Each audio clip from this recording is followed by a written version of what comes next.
وما وقف إدمانه للخمر لين حصل موقف ما تتخيله. قصتنا اليوم جدا مختلفة، عشان كذا قبل ما نبدأ جهز لك سناكة بسيطة كذا لأن بندخل في العمق. السلام عليكم ورحمة الله وبركاته، كيف حالكم؟ طيبين؟ يا رب دائما تكونوا طيبين. اليوم الحقيقة القصة حاولت اني ادخل في العمق وبحثت في القصص لين وجدت الصحابي اللي كان مدمن خمر. الحقيقة كانت شويتين صدمة بالنسبة لي وانا ابحث، لان يعني دائما اللي يجي في عقلنا ان الصحابة رضي الله عنهم وارضاهم معصومين من الخطأ، لكن نسينا ان الصحابة في الاخير بشر. فعشان كذا قصتنا اليوم حساسة شويتين. مالك بن حبيب الثقفي رضي الله عنه، واللي كان يسمى بأبو محجن. هذا الصحابي كان مدمن للخمر، ومو بس بعد إسلامه، حتى قبل إسلامه. فكانت وصية لأولاده إنهم يدفنونه عند شجرة عنب، والعنب كان عنصر رئيسي في صناعة الخمر. أسلم أبو محجن، بس إدمانه للخمر ما وقف، بالعكس بدأ يزيد أكثر وأكثر. ما كان يقدر يتحكم في نفسه، إلى درجة أنه كان في كل مرة يقام عليه الحد يرجع ويعيد نفس السالفة، ويرجعون يقيمون عليه الحد. إلى درجة أن واحد من الصحابة قال: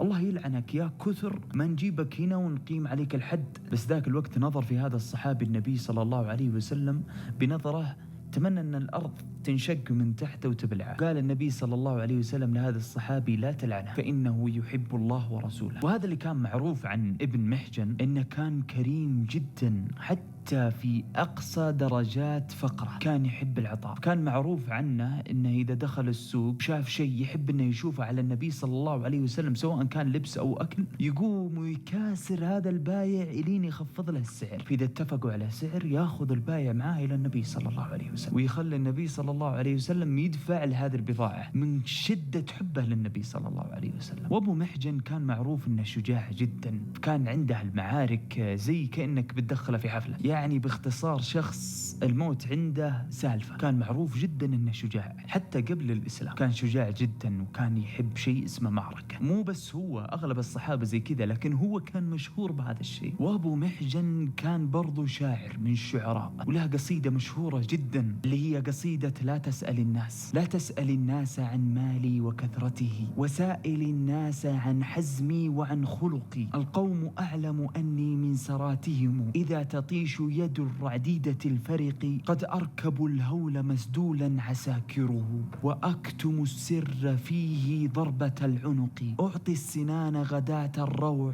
حصته، وعامل الرمح أرويه من علقي. عف المطالب عما لست نائله، وإن ظلمت شديد الحقد والحنق. وقد أجود وما مالي بذي فنع، وقد أكر وراء المحجر البرق. وأهجر الفعل ذا حوب ومنقصة، وأترك القول يدنيني من الرهق. قد يعسر المرء حينا وهو ذو كرم، وقد يثوب سوام العاجز الحمق. سيكثر المال يوما بعد قلته، ويكتسي العود بعد اليبس بالورق.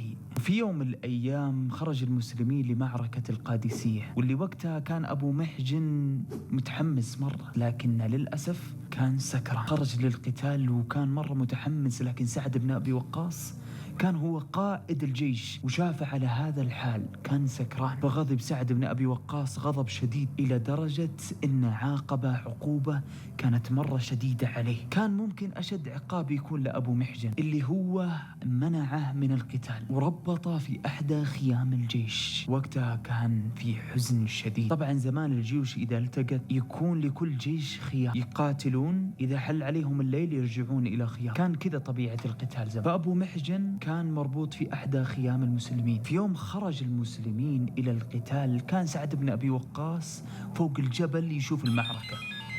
هذا دق في وقت غلط. كان سعد بن أبي وقاص فوق جبل يتابع المعركة، وما شارك فيها بسبب تصلخات كانت في فخذه من كثرة قتاله وركوبه للخيل. كان لسعد بن أبي وقاص خيل اسمها البلقاء، واللي كانت مربوطة عند الخيام. اشتد القتال وبدت أصوات السيوف والخيول توصل لأبو محجن، واللي وقتها حزن شديد. وكانت زوجة سعد بن أبي وقاص موجودة، واللي هي سلمى رضي الله عنها. فقام ينادي اسمها اسمها، ولين سمعت أبو محجن وراحت له. فأول ما دخلت عليه قال لها فكي رباطي أرجوك، ما أقدر أجلس بهذه الحال. فرفضت، حاول فيها أكثر من مرة رفضت. فقال لها اسمعي، لو مت بترتاحون مني. خلاص مات أبو محجن، ولو نجوت وعد مني أني أرجع وأربط نفسي من جديد. جلست سلمى تفكر في الموضوع، ووقتها قال هذه الأبيات: كفى حزنا أن ترمى الخيل بالقنا، وأترك مشدودا علي وثاقيا، إذا قمت عناني الحديد وعلقت، مصارع دوني قد تصم المنادية، وقد كنت ذو مال كثير وأخوة، فقد تركوني واحدا لا أخاليا، فلله دري يوم أترك موثقا، ويذهل عني أسرتي ورجالي، حبسنا عن الحرب العواني وقد بدت، وأعمال غيري يوم ذاك العوالي، فلله عهد لا أخيس بعهده، لئن فرجت لا أزور الحواني.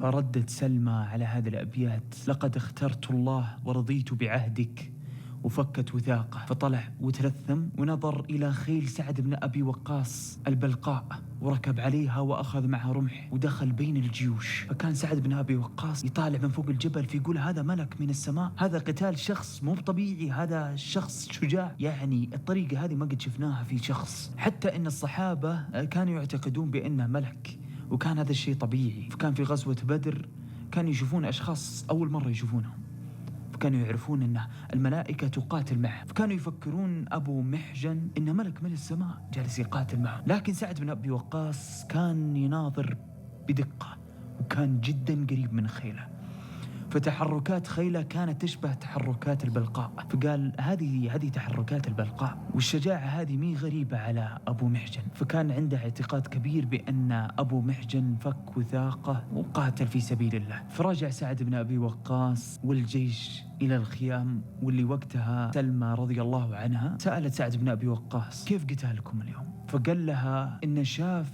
جندي من جنود الله، وكيف كان هذا الجندي يقاتل بالشكل الشجاع هذاك. طبعا سعد بن أبي وقاص وقتها كان عنده شك إن أبو محجن، بس ما كان متأكد. فقال: والله لو أني ماني متأكد إن أبو محجن بربط لقلت إن أبو محجن، لأن عندي شك. فقالت سلمى رضي الله عنها: هو أبو محجن، أنا فكيت وثاقه. وقالت له القصة اللي حصلت لها، وكيف إن عاهد الله بأنه ما يقرب الخمر مرة ثانية. وقتها بكى سعد بن أبي وقاص، ذرفت دموعه، وقال: فكوا قيده وجيبوه لي، يعني قصده أبو محجن. في يوم جاء أبو محجن، فقال سعد بن أبي وقاص لأبو محجن: والله إني لأرجو الله ألا أجلدك على خمر بعد اليوم. فرد أبو محجن: والله لا أشرب الخمر بعد هذا اليوم. وكانت هذه قصة أبو محجن رضي الله عنه. إذا عجبتك هذه القصة أتمنى أنك تدعمني بأي شكل من الأشكال، سواء كان بلايك، سبسكرايب، أي شيء من هذه الأشياء. وبس والله، تحياتي.